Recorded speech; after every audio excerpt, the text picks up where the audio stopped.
Hey everybody, and welcome to episode 5 of the Blackwaters Edge podcast. Here we have Gary Smith. Kaz Kenny is absent today. He's called out sick. Sporting the armor. And I'm Eddie Bramble. Hope you're doing better, bud. Yeah, man, feel better, Kaz. We're missing you here. So here we have episode 5 today. We're going to talk about today, Gary. Sika Deer. Sika Deer. That's the thing. More. A little bit more fishing too. Yeah, well, talk a little bit about fishing. Can't really give you a fishing report. Yeah, okay. That's haven't really Kaz's talked job. to anybody. That's Kaz's job. He's on top of that. So, main thing we're going to go over today, folks, is early season versus late season. So we're coming into week 2 of rifle season here, and a little bit in between. Not really in the late season quite yet, but we're definitely past the early season. Yeah. So what do you prefer, Gary? You prefer early season or late season? Yeah, I've got to get out there. Yeah. You know, I'm chomping at the bit to get out there, and then after I get out there early season, get the crap bit out of me. that's the main difference right there is mosquitoes. Yeah, 100%. I'm not a big fan of thermocells, but I have one and I do use it. But I've got a couple bug jackets, and they seem really for me to do better. That's right. You've got that. What's that gear called? With the hex gear? Don't you have that? Well, I've got the hex gear, but that doesn't really stop the bugs. No. It's supposed to stop your electronic That's right, yeah. impulse, but it really doesn't help the bugs. But I've got a bug tamer, I think it is, and it does a pretty good job. I don't have the pants because I don't get much problem with my legs getting bit. It's Right. my shoulders and stuff, but it does a real good job. I make it 4 or 5 times a night. That's tolerable. Yeah, that's much more tolerable. But, But if you're out in the marsh without a thermocell or some kind of bug protection, you're going to get eat up. In Oh the yeah, season. when the sun's going down, you hear that sounds like outboard motor in the distance, and then you realize it's coming up out of the marsh. I had a guy come in the store one time. He had these mesh gloves on, and they weren't really thicker, but it was just enough to get a camouflage on you. And he came in the store after he'd gotten out of the woods, and it looked like he had pimples all over the back of his hand. Didn't have a thermocell on, and just his entire hand was just lit up with a grid of mosquito bites. It was unreal. Yeah, some people have pretty rough reaction to them. I just get a little lump and goes away. I can count. I've been here, grew up here, so I can kind of tolerate them. But it gets tough. Oh, it does. They can get weird. real. When they're biting you on the eyelids and stuff, it It's funny. And this isn't really related to Dorchester County, but Dad, he used to hunt out west a lot when I was younger, and he took a trip to Colorado one time, and they forgot the heater, and this is dead of winter. The guide forgot the potbelly stove to keep the tent warm, and Dad said he woke up one morning, it was so cold his eyelids were frozen shut. It's just from that's cold. He was in one of those mummy sleeping bags, and when he would breathe out, the air would condense and fall back on his eyelids and frozen shut.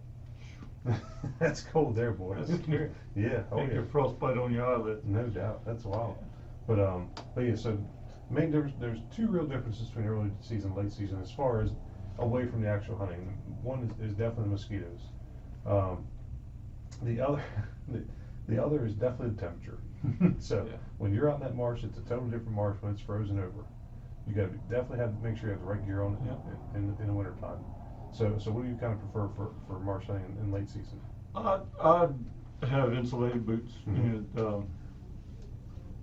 that does pretty good. But I don't know how it is for most people. But the longer I sit, it doesn't matter really what I have on.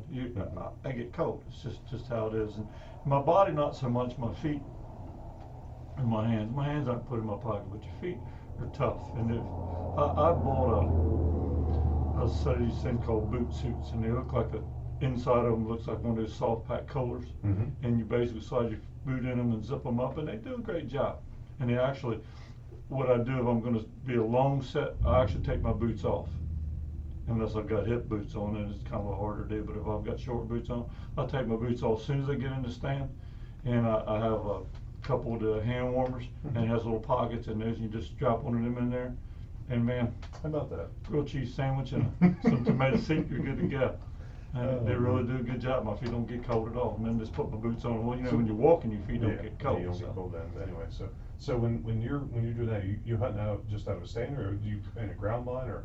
I like ground blinds, and I prefer stands, but I've hunted a couple times this year in box blinds, and I like the surround. I've had a few ladder stands that you get the surrounds for them, but they're kind of noisy. They work real good. The wind's not blowing, they're great, but when the wind's blowing, they're making so much noise you couldn't hear Yeah, it's a herd tough. of cattle coming through, more or less, especially Sika Deer. They're gonna hear you before you hear them. Yeah. But yeah, as far as what you're hunting out of, I definitely prefer a ground blind. It's so much more protection against, so much more room for error. And when you're in the ground blind, you're fully enclosed. You've got just your shooting windows. You can move around a little bit more, so there's more room for error. You can take a little heater with you if you need to when it gets really cold in late season, early January. And it's great for mosquito protection in the early season too. Yeah. You just need your thermocell getting to that ground blind. Once you're in that ground blind, boy, as long as you've got a thermocell going, you won't have hardly any bites in. I hunted early season this year out of ground blind. I was really surprised how much scent that they control. Mm-hmm. I had south wind blowing right in my face, and I was set up in the edge of a cornfield, and I could hear the deer walking right up. I mean, they were within 10 feet of the back of the blind.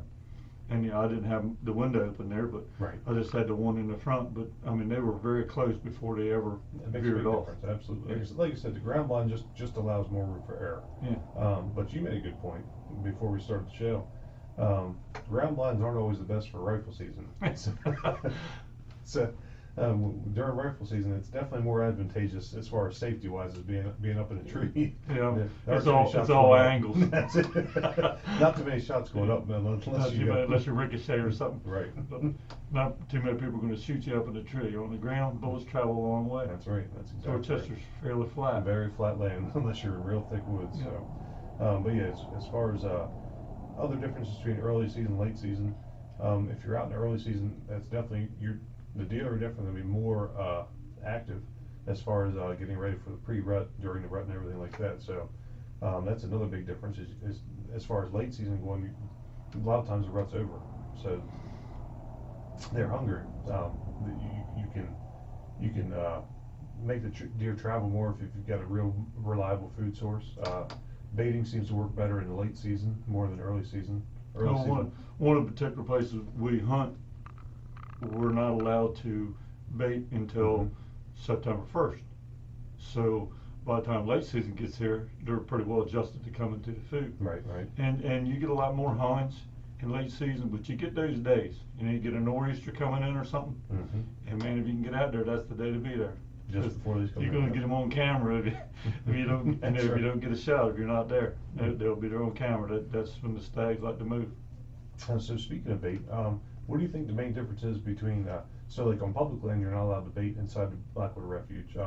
So what are the main differences in hunting styles as far as hunting over bait or not bait? When we hunt over bait, I find that the deer bed down sometimes as close as 20, 25 yards. Really? And sometimes actually even closer because if you're in the marsh and there's one tree that's 40 feet from your feeder, and it's in the fragments, they're liable to go right in there and bed down on that thing. So it's hard to get in on them sometimes. Right. When they're bedding like that, but they forage more in public land because you can't bait. So if they're hungry, they've got to go out and eat. They don't wait. They don't wait for the corn to fly out of the feeder at 4 o'clock and go eat. So they're not beating you to your spots. They're eating all day instead of twice a day. So that's going to make them travel a little bit more. So keep them more active, keep them off your trails a little bit more than if they're traveling. As far as deer traveling, how far do you think that? So we've seen Sika deer have spread all over Cecil County now. We've seen our first confirmed kill up there in Cecil County. As far as down south, I don't think I've seen any past Chincoteague. I haven't heard of any really. No, they remind me a lot of otters. Because you see an otter and they're always traveling. You see them in the ditch, but that ditch connects to a pond or a body of water somewhere, and they travel from one to the other. And Sika deer do the same. They don't like, from what I see, they don't like being anywhere where there's not water. Yeah, they definitely rely on that water source. I mean, they traveled, from Taylor's Island up along the shoreline until they got to Blackwater, and then Blackwater on up, and we were talking earlier, Fishing Bay. There's 5 rivers come out of Fishing Bay. Oh yeah. And then they just more the finger out off out of there. And they finger up off of that. Mm-hmm. So they, you know, and well, just an Anacote, for instance, goes and the chop tank too. The northern ends of them go up into Delaware, and there's Sika Deer up there. There's been a few killed in Seaford, so I can remember there was a fellow on the whitetail site a couple of years ago, and he had a 4-pointer. I think he'd had him like 3 years in Millsboro in his backyard, and he didn't shoot him. He just wanted to see what would happen with it. But he was there for like 3 years every year. You Wow. get a picture of this stag back there. How about that? So we're still in the middle of gun season. In Dorchester County, you're allowed not in Blackwater, but on the rest of the lanes, you're allowed rifle. We are one of the few rifle counties left in Maryland. What's one of your favorite calibers for Sika Deer? I have a 270, which I prefer it. I just acquired a 22 250 this year. Something that I've always wanted, and it's a long story, but anyway, I've got one, and I haven't even sighted it in yet, but I definitely next year want to try that. Yeah, you haven't shot it yet. I haven't even shot this thing. Oh wow! What kind did you get? It's a Remington. Remington. It's an older one, but it's a really good gun, and I know it's really accurate from the fellow I got it from. So I shoot 30-06. It's a little bit large for Sika Deer, but it's a great all-purpose caliber for this area. You don't have too many long shots where you need a real flat shooter or anything like that. Yeah. 30-30's probably killed the most deer out of anything in this county. Yeah, and and one thing with the 30-30 and 270, bullets are easier to obtain. That's right. Some of these stuff, the Creedmoors and stuff, it's difficult to get bullets. Or and if you're really into it, and guns are more expensive. And it's just a matter. It's just like broadheads when you're hunting. Right. There's 100 different kinds and different manufacturers. And it's all on what you want, how much money you want to spend. That's right. You know, I've got a gun that's a good gun. It's not a, it hadn't been sent away and tuned up, but it shoots really good. And I put my money in a scope. I think that's the key more than anything else. More than caliber. Doesn't do you good to have a gun that'll shoot 300 yards when you got a scope that only see 150. Man told me one time, he said that's the difference between a real hunter and a weekend hunter is you get $1,000 rifle with a $100 scope, or a $100 rifle with a $1,000 scope. So I mean the scope matters as much or more than the gun a lot of times. So but more than caliber probably. The scope makes a big difference, especially in this area in the marsh where it can sometimes get dark quicker than other places. Well, yeah, you get like a 50mm lens and lets a lot of light in, and that's crucial. It's sundown. Or that 30mm tube. 30mm is a more expensive upgrade than that 50mm lens is, but it makes a big difference. Yeah.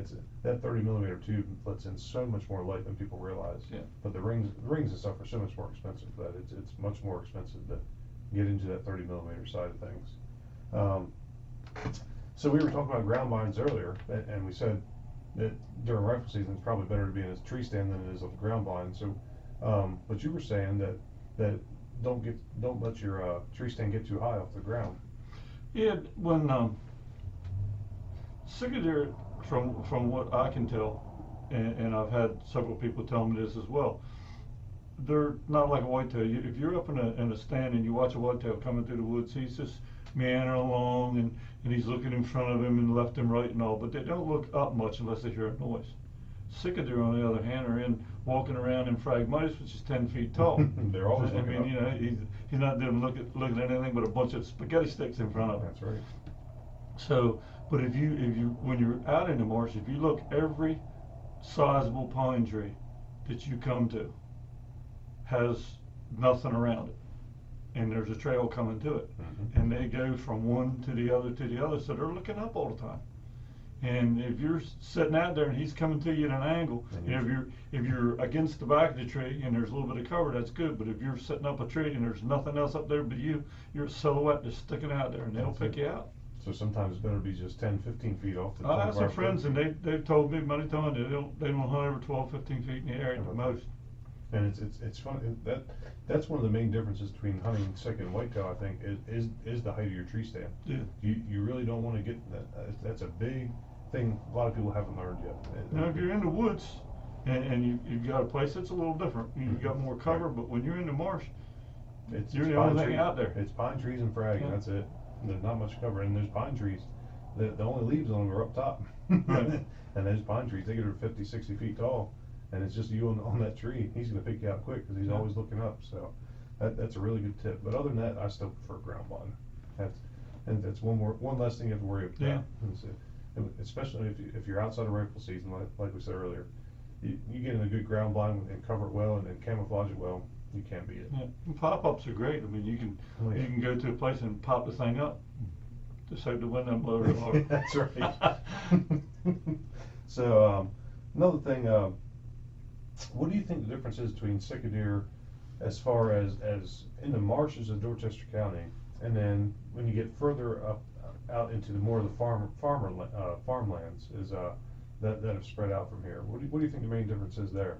That's just what they eat. Yeah. You know, they're out in the marsh. They're size-wise, they're probably not going to develop as big because they don't have the grain to feed. I've always said for the last few years that the northern part of the county, I mean, you look at some of the whitetails up around Rosedale, that's some of the biggest whitetails in Maryland. Mm-hmm. Come from right up in that area. It's nothing but water, and swamp, and pin oaks everywhere. So there's plenty for them to eat. Oh yeah. And I've always said when the Sikas start getting up that way, that's probably where the state record's going to come from. Well, the state record now is whatever in Wacomico County, I think it is, and then that was and it was funny about that deer. It was very light in color, not nearly as dark as they are here in the marsh, and you find that when they're up in the north part of the county or over in Wacomico or up in Talbot County in that area, or even up in Seaford. The further they get away from this marsh, the lighter that color seems to be. I'm not sure if diet has more to do with that, or if it's the actual the marsh from the mud in the marsh. You kind of wonder, like flour, you dip a flour in food coloring and absorb it. They call that marsh water all the time, and it darkens them up. But it's fun. I mean, they are. It's almost a different animal once you get outside of this marsh. Yeah. But they're still fun to hunt. That's for sure. Oh, they're blessed. So we were talking about this earlier. We were I can't remember where we saw this. If it was on Snakehead Life or not. But they were talking about the biggest snakehead caught on fly fishing earlier this week. It was 14 pounds and 2 ounces. Did you get a chance to see that? Yeah, I did. It wasn't in the United States, though, was it? No, it was I forget where it was. Still world record. Yeah, but they still haven't confirmed it yet. But they're saying that's large. It wasn't a northern. I don't know what kind of snakehead it was. He looked pretty. I always thought it was catfish when I first saw him because it just kind of all one colored gray like. But he had a snakehead body. Right, yeah, it was definitely a snakehead, but I don't think it was a northern snakehead. We'll have to look on that and confirm it.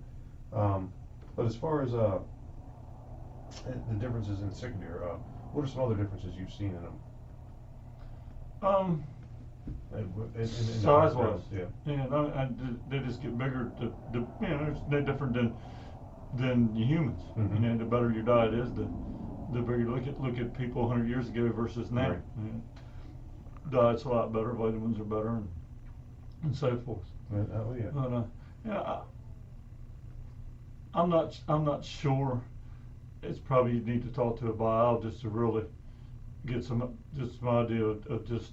I wonder if they travel more outside of the marsh. Outside of the marsh. Yeah, that's fine. That's a good question. Well, they're definitely traveling along the rivers, like we said earlier. Yeah. Once they reached Fishing Bay after they left James Island, they spread from there. They went up and they went south into Pocomoke a little bit too, and they've spread from there. But it's always along those rivers. So yeah. I'm not sure how far they will travel, but it's definitely going to be along those river lines. Yeah, and it's funny when they came off of James Island. Mm-hmm. James Island was real close. I mean, you could walk on low tides. You could walk from Taylor's Island to James Island. But it wasn't that far to Ragged Point either. But Ragged Point was where all the water from the bay came in. It was the roughest place in the bay back in those days. And they didn't go that way. And they've made it now in the Neck District area, but it's taken them all these years to get there. And, you know, they've spread as far as they spread from just going the opposite direction. Right. So, you know, it's a path of least resistance. It was a lot easier to go to Taylor's Island than it was to go the other way. That's exactly right. And that's always a big part of it. The path of least resistance is how they're going to travel in the future as well. Right. So and the rivers make it. And once those rivers have cut the path for them, they just got to follow the river. So, what are some other tips you can give hunters as far as Sika Deer? Just being quiet. Yeah. And they spook more to me than whitetails. Whitetails are so? Yeah, I think so. Especially a lot of whitetail hunting, you can get into your spot pretty easy. Right. I went Saturday, went all day and stayed in my stand because I'm back in the marsh and it's hard to get to my spot without making any noise. So I went in early. I was in the stand at 4:30, just because it gives them a couple hours to settle down. And still, it just happened not to be my day. I didn't see much move, didn't hear a lot of shooting. Right. And but the slightest little noise, especially when you walk in it. And one thing I do when I walk in, I just don't walk in. Mm-hmm. I'll take 3 or 4 steps and I'll stop. And I'll take 3 or 4 steps and I'll stop. And if you listen to Sika Deer when he's coming along, that's what they do. They don't just come marching in. They rut sometimes. They'll come running Right. across the marsh. But when they're walking, they take 3 or 4 steps and they stop. And if you watch them, if you're lucky enough to be able to see them do that, they'll turn their heads and listen. You can see their ears twitching and the whole bit. And then they'll take a couple more steps to do the same thing. They're listening all the They're a time. smart little creature. Yeah. And it's funny, for not having any more predators, Right. pretty much, than man. And I wonder now if the coyotes haven't really put them on more alert than. They're definitely, the coyotes have definitely spread in this area. Yeah. More than people realize. They didn't have that 20 years ago, and they Right. might have been a little less spooky, but now they're pretty spooky. They don't like any noise at all. Yeah. Whitetails, to me, tolerate a little bit more. I've even dropped things out of the stand before moving to get ready to get a shot, and it hit the ground, and whitetails will look up and they might take a trot, but they'll come right back. Yeah, that's a good point. So,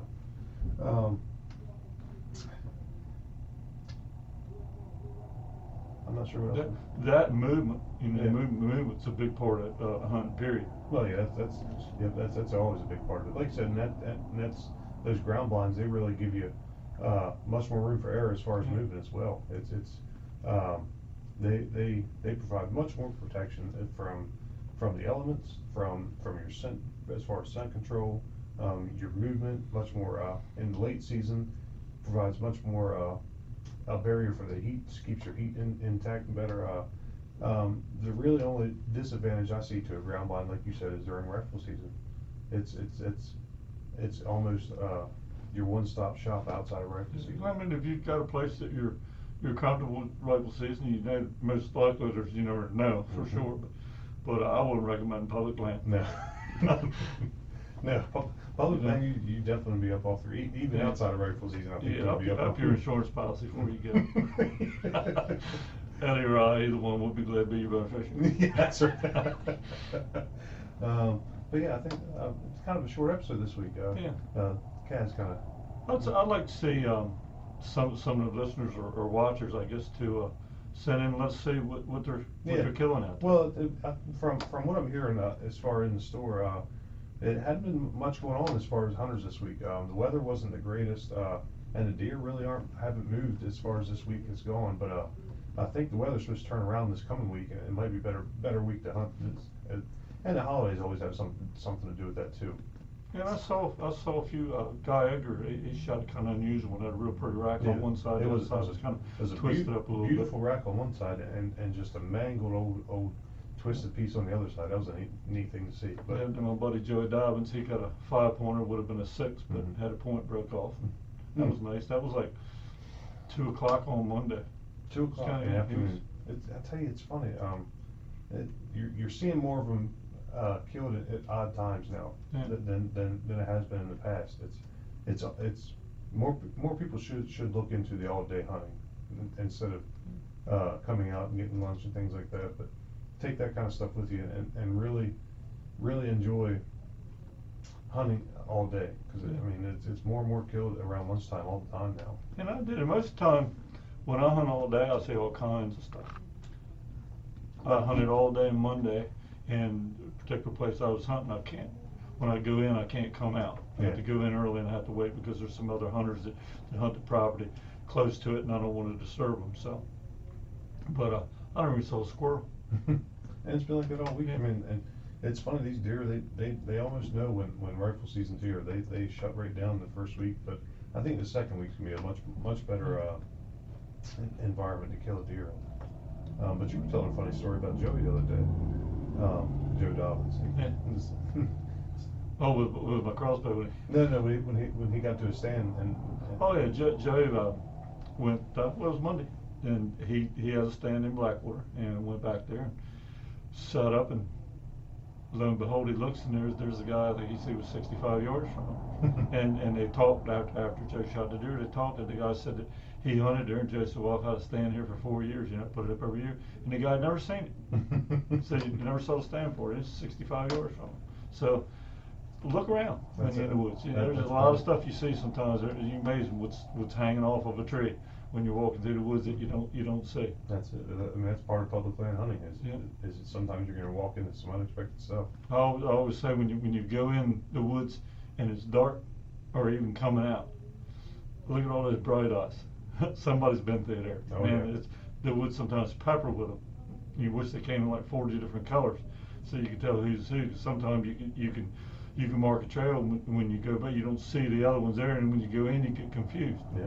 Because there's so many things. I mean, there's all kinds of stuff like that in the woods. Not, that's just one thing you notice because they're reflective. Right. But birds and squirrels and whatever up in trees. Oh yeah, I mean, that's part of the beauty of deer hunting is you're able to experience the fullest nature has to give to you. Yeah. So, but you really got to stop and pay attention to it. Yeah. And I think that's one of the biggest differences between deer hunting and probably waterfowl hunting is when you're deer hunting, especially Sika deer in the marsh, you're maybe not so much in Blackwater, but it's more of a solo adventure. You're by yourself. You're experiencing all nature has just for you. As far as when you're waterfowl hunting, it seems to be a group of people. You're always in a blind together with 2, 3, 4 other people, and I mean, I'm not saying one's better than the other. I mean, they're both a lot of fun. Right, and you can talk. Right. I mean, it's deer much hunting. more. If it's 2 of you, you're texting. Right. Exactly. Back and forth because you're a couple hundred yards minimum away from each other. Waterfowl is definitely more of a social hunt than deer hunting is. So, but I think I still prefer deer hunting. Yeah, I'm a That's deer just hunter. me. But it's kind of a short show this week. But with Kaz out, he kind of took up our fishing report with him. So as soon as Kaz is feeling better, we'll have him back here for you guys. But yeah, give him a shout out. Oh yeah, He's been under the weather all week. Let Kaz know you've been thinking of him. He's been sick all week from what everybody else has been saying. I've hardly talked to him because he's been sick. Yeah. But yeah, just reach out to Kaz, let him know you're thinking about him. Let him know to get better, and we'll see everybody next week. Okay. Good night, folks. Thanks, guys.